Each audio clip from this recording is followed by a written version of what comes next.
ಬರ್ಲಿ ಜೋಶು. ಹಿಲೇರಿಯಸ್ ಆಗಿತ್ತು ಈ act. For A change judges ನ ಫಸ್ಟ್ ಸ್ಕೋರ್ ಕೇಳ್ಬಿಡೋಣ, ಆಮೇಲೆ ಕಮೆಂಟ್ಸ್ ಕೇಳೋಣ. ಜಗಣ, ಏನ್ ಸ್ಕೋರು?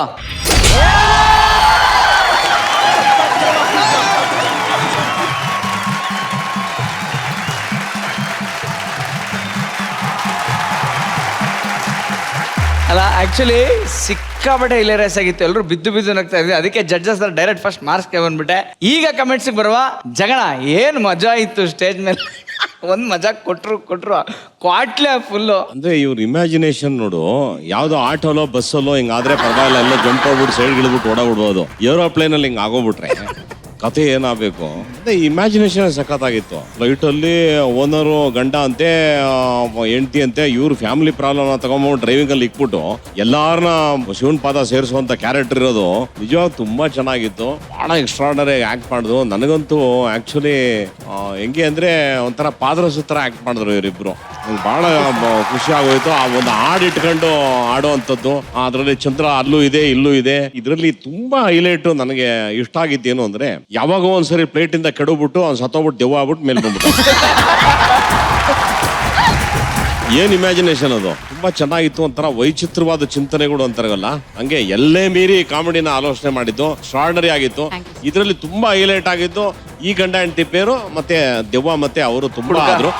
ಮಧ್ಯ ನಮ್ ಕುಳ್ಳ ಟ್ರೈ ಮಾಡ್ದ, ತುಂಬಾ ಚೆನ್ನಾಗಿ ಟ್ರೈ ಮಾಡ್ದ. ಅಲ್ಲಲ್ಲೇ ಅವ್ನ ಚಾಪ್ನ ಮೂಡ್ಸಕ್ಕೆ ಹೈಲೈಟ್ ಅಲ್ಲಿ ಹೈಲೈಟ್ ಎಕ್ಸ್ಟ್ರಾರ್ಡ್. ಓಕೆ, ರಕ್ಷಿತಾ ಮೇಡಮ್ ಏನ್ ಅನಿಸ್ತು? ನಂಗೆ ಗಣಪ ತುಂಬಾ ಇಷ್ಟ ಆದ ಕಣ. ಗಣಪನ ಹಿಂದೆ ಫ್ಲೈಟ್ ಎತ್ತಿದ್ದು ಏನ್ ಗೊತ್ತಾ Anand, it was a very good attempt. ಇದು ಫುಲ್ ಬ್ಯಾಕ್ಡ್ ಆಗ್ತಿದೆ. ಈವನ್ ದಟ್ ಆರ್ಟ್ ವರ್ಕ್ ಇದೆ ಅಲ್ಲ, CK ಏರ್ಲೈನ್ಸ್ ಅಂತ ಮಾಡಿದ್ದು ತುಂಬಾ ಇಷ್ಟ ಆಯ್ತು ನನಗೆ. It's a very good attempt ಅಂತ ಅನಿಸ್ತು. ಧೀರಜ್ ನಿಜವಾಗ್ಲೂ stole the show, stole the show. ನಾನು ಏನ್ ಗೊತ್ತಾ ಆನಂದ್, ನಾನು CK ಅಲ್ಲಿ ಯಾವತ್ತು ಧೀರಜ್ ಸ್ಟೋಲ್ ದ ಶೋ ಅಂತ ಹೇಳಕ್ ಸಾಧ್ಯನೇ ಇಲ್ಲ ಅಂತ ಅನ್ಕೊಂಡಿದ್ದೆ. But Dheeraj stole the show and Chidambara did such a good job man. He was very, very good. Naina Rakesh did a very good job, but ನನ್ನ ಪ್ರಕಾರ ಇವತ್ತು these three did the best job. Same, ನಮ್ದು same opinion. ಅನ್ಯತಾ ಭಾವಿಸ್ಬೇಡಿ. ನೀವು heroine ಇದ್ರು score ಮಾಡಿದೀವಿ 3 ಜನ next. Yes, as a proud owner ಏನ್ ಹೇಳ್ತೀರಾ ಭಟ್ರೆ ನೀವು? ಇದನ್ನ ಆರ್ಟ್ ವರ್ಕ್ ಯೋಚನೆ ಮಾಡಿ ಅದನ್ನ ಒಂದು ಸ್ಕಿಟ್ ಅಲ್ಲಿ ಅಂತದೊಂದು ಥರ್ಮೋಕೋಲ್ ಪೀಸೋ ಸ್ಪಂಜ್ದೋ ಏನೋ ಮಾಡಿ ಇಟ್ಟಿರೋ ಐಡಿಯಾಗೆ ಒಂದು ರಾಯಲ್ ಸಲ್ಯೂಟ್. ಆಮೇಲೆ ನನಗೆ ನಡೀತಿದ್ದಾಗ ನಮ್ಮ ಊರುಗಳಿಗೆ ನಾವು ಅಸಿಸ್ಟೆಂಟ್ ಡೈರೆಕ್ಟರ್ ಆಗಿದ್ದಾಗ ತಿಥಿ ಅಥವಾ ಜಾತ್ರೆಗೆಲ್ಲ ಹೋಗ್ತಿರ್ಬೇಕಾದ್ರೆ ನೈಟ್ ಬಸ್ ಹತ್ತಾ ಇದ್ವಿ. ಅದ್ರಲ್ಲೊಬ್ಬ ಡ್ರೈವರ್ ಇದ್ದ, ರಮಣಪ್ಪ ಅಂತ ಅವನ ಹೆಸರು. ಚೆನ್ನಾಗಿ ಕುಡಿದ್ಬಿಡೋನು, ಸೆಂಟ್ರಲ್ಲಿ ಬಾಟ್ಲೆ ಜೊತೆಗೆ ಹತ್ತಿದ್ದ ಗಾಡಿ. ಅವನು ಕಂಡಕ್ಟರ್ ಹೊಡೆದ್ಬಿಡೋನು. ಸ್ಪೀಡ್ ಪಿಕಪ್ ಆದ್ಮೇಲೆ ಎಲ್ಲೆಲ್ಲ ನಿಲ್ಲಿಸಂದ್ರೆ ನಿಲ್ಲಿಸ್ತಾ ಇರ್ಲಿಲ್ಲ ಅವನು. ನಾನು ಡ್ರೈವರು, ಸ್ಪೀಡ್ ಹೋಗಕ್ ಮುಂಚೆ ಹೇಳಬೇಕಿತ್ತು ನೀನು, ನನ್ನ ಊರೈತಿ ಅಂತ. ನಾವ್ ಇಲ್ಲಿ ತುಳಿದು ಬಿಟ್ಟವಿ, ನನ್ನ ಕೈಲಾಗೋದಿಲ್ಲ. ನಾನು ದಾವಣಗೆರೆ ಹತ್ತತ್ರ ಹೋಗ್ತಿದ್ದಂಗೆ ಮಲ್ಕೊಂಡ್ಬಿಡೋನು. ದಾವಣಗೆರೆಯಿಂದ ಪ್ಯಾಸೆಂಜರ್ಸ್ ಅಲ್ಲಿ ಯಾರ್ಯಾರಿಗೆ ಡ್ರೈವಿಂಗ್ ಬರುತ್ತೋ ಅವ್ರ ಒಬ್ಬರೇ ಡ್ರೈವ್ ಮಾಡ್ಬೇಕು.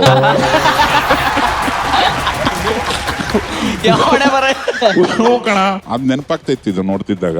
ಆಮೇಲೆ ಇನ್ನೊಂದು ಅನೌನ್ಸ್ಮೆಂಟ್ಗಳನ್ನೊಂದು ಫ್ಲೈಟ್ದು, ಅದು ಯಾವಾಗ್ಲೂ ನನಗೆ ಒಂಥರ ಕೇಳಿಸತ್ ಕಣದು. ಸಭಿ ಯಾತ್ರಿಯೋं से निवेदन है कि वो अपने अपने सामान का ख्याल रखें. ಇದು ಕೇಳಕ್ ಚೆನ್ನಾಗಿಲ್ಲ. ಇದು ಫ್ಲೈಟಿಗೆ ಹೋದಾಗೆಲ್ಲ ನಗು ಬರುತ್ತೆ ನಂಗೆ. ನೋಡಿ, ಯಾವತ್ತು ಸ್ಕಿಟ್ ಅಲ್ಲಿ ಇಲ್ಲಾಜಿಕಲ್ ನ ಲಾಜಿಕಲ್ ಮಾಡಬೇಕು. ಗ್ರಾಫ್ ಬೇರೆ ತುಂಬಾ ಇತ್ತು. ಅದು ತುಂಬಾ ಇಲ್ಲಾಜಿಕಲ್ ಆಗಿದ್ದಾಗಲೇ ಗೆದ್ದೋಯ್ತು. ಅದು ಅಲ್ಲಿ ಒಂದು ಫನ್ ಹುಟ್ಟುತ್ತಾ ಹೋಯ್ತು. ಏನು ಒಂದಕ್ಕೊಂದಕ್ಕೆ ಸಂಬಂಧನೇ ಇಲ್ಲ. ಅವನು ದೆವ್ವ ಬೇಕು, ನಾ ಎಣ್ಣೆ ಹೊಡೆದಿದ್ದೀನಿ ಅಂತ ಅದು ಹೋಗಿ ಅಪ್ಪನ ಟೀಮ್ ಸೇರ್ಕೊಂಡ್ಬಿಡುತ್ತಂತೆ. ಇದರಲ್ಲಿ ಧೀರಜ್ ನಿನ್ ಕಳೆದ ವಾರನೂ ಹೊಗಳದೆ, ನಾನು ಈ ಸತಿ ಡಬಲ್ ಹೊಗಳತೀನಿ ಕಣ. ಚಿದಂಬರ ನೀನು ಅಸಾಧ್ಯ ಬಿಡಲ್ಲ.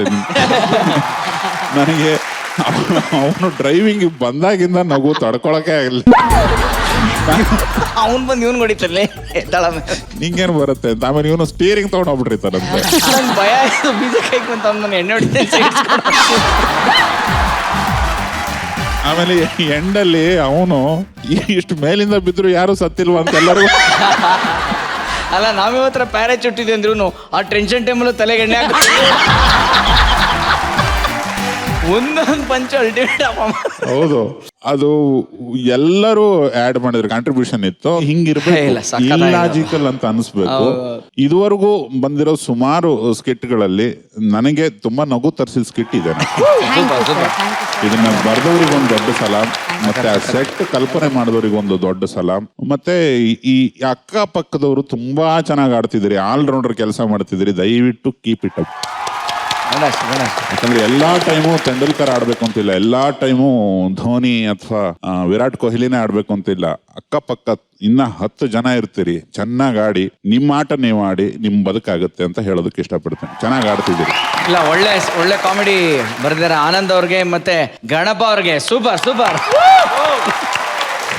ಜಗಣ, ಫಸ್ಟ್ ಟೈಮ್ ಫ್ಲೈಟ್ ಅಲ್ಲಿ ಕೂತ್ಕೊಂಡಾಗ ಏನ್ ಅನಿಸ್ತು? ಫ್ಲೈಟ್ ಅನ್ನೋದು ಬಹಳ ನನ್ನ ಬದುಕಲ್ಲಿ ಲೇಟಾಗಿ ಆದಂಥದ್ದು. ಓಕೆ. ನಮಗೆ ಮೇಲೆ ಆಕಾಶ ನೋಡಿ ಟಾಟಾ ಮಾಡದೇ ಇದ್ದಿದ್ದು ಲೈಫಲ್ಲಿ.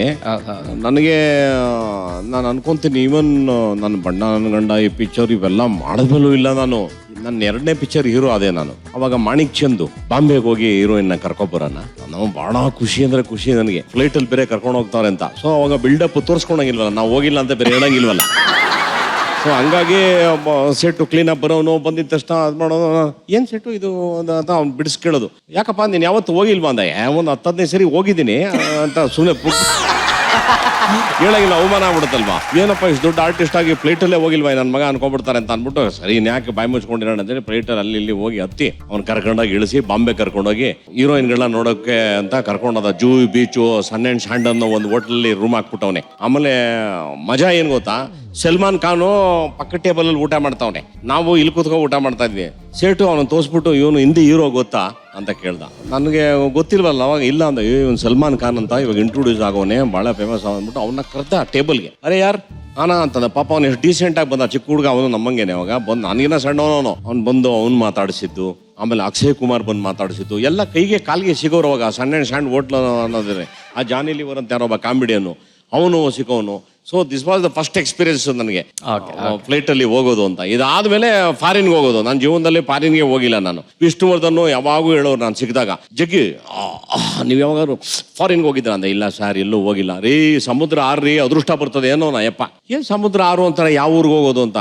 ನೋಡಿದ್ರೆ ನಮ್ಗೆ ನಮ್ಮ ಪ್ರೊಡ್ಯೂಸರ್ಗಳು ಇಲ್ಲೇ ಎಲ್ಲ ಗುಡೇಮರ್ನಳ್ಳಿ ಹ್ಯಾಂಡ್ ಪೋಸ್ಟು, ಅದಕ್ಕೆ ಮುಂದೆ ಈ ಅಂದರೆ ಕಂಠೀರವ ಸ್ಟುಡಿಯೋಲಿ ಆಡ್ ಮುಗಿಸ್ಬಿಡೋರು.